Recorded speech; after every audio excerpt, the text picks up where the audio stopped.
Keputusan mengejutkan datang dari Kementerian Dalam Negeri. 4 pulau yang selama ini menjadi bagian dari Kabupaten Aceh Singkil, yaitu Pulau Panjang, Pulau Lipan, Pulau Mangkir Gadang, dan Pulau Mangkir Ketek, resmi berpindah ke Provinsi Sumatera Utara sejak April 2025.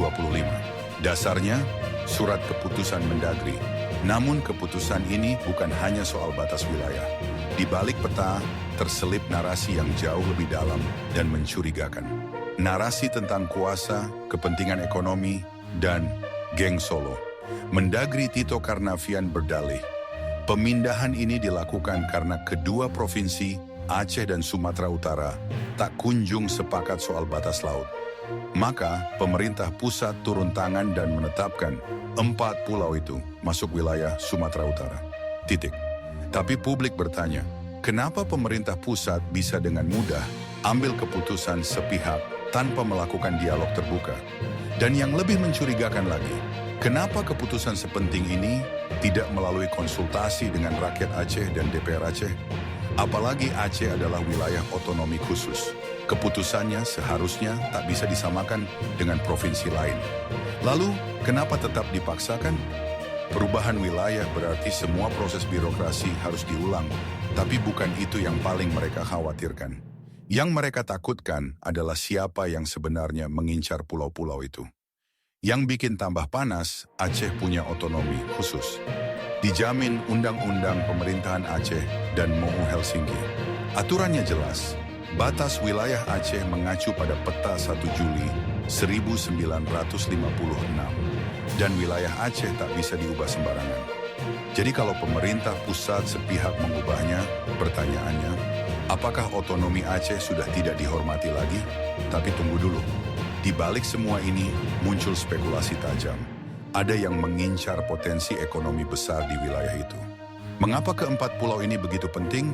Isunya, 4 pulau tersebut punya cadangan minyak dan gas yang menjanjikan. Beberapa laporan menunjukkan potensi cadangan minyak dan gas bumi di sekitar perairan itu. Dan dengan masuknya wilayah ini ke Sumatera Utara, akses eksploitasi menjadi jauh lebih mudah. Terutama bagi pihak-pihak yang memiliki hubungan kuat dengan lingkar kekuasaan di pusat. Dan siapa yang kini berkuasa di Sumatera Utara? Bobi Nasution, Gubernur Sumatera Utara, sekaligus menantu mantan Presiden Jokowi. Karena ini bukan semata tentang wilayah, ini soal potensi minyak dan gas atau migas. Ya, di bawah pulau-pulau itu, diyakini ada cadangan migas yang sangat besar. Dan ketika wilayah itu kini di bawah Sumatera Utara, siapa yang paling diuntungkan? Bobi Nasution, Gubernur baru sekaligus menantu Presiden Jokowi. Dalam pernyataannya, Bobi Nasution bahkan mengajak Gubernur Aceh berkolaborasi kelola 4 pulau itu. Apakah kolaborasi ini sebenarnya adalah pembagian jatah eksploitasi? Isu keterlibatan geng Solo menguat setelah sejumlah nama disebut-sebut. Pertama, Mendagri Tito Karnavian yang membuat keputusan untuk mengalihkan 4 pulau tersebut masuk wilayah Sumatera Utara. Kedua, Gubernur Sumatera Utara Bobi Nasution merupakan gubernur yang memiliki akses dan kekuasaan untuk mengeksploitasi ke-4 pulau tersebut. Ketiga, mantan Menteri Koordinator Investasi Luhut Binsar Panjaitan pernah menyebut komitmen investasi $500 juta dari Murban Energy asal WA di kawasan Singkil. Apakah isu keterlibatan geng Solo kebetulan? Atau memang bagian dari proyek terkoordinasi yang sudah disiapkan lama?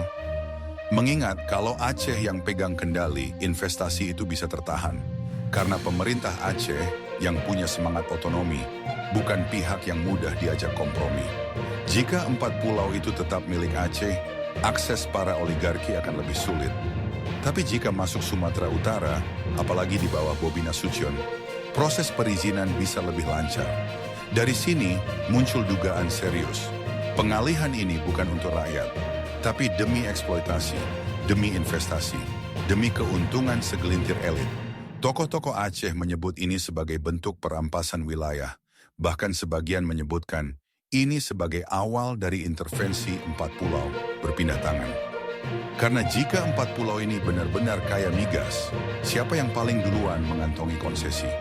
Apakah geng Solo telah memulai untuk mendapatkannya?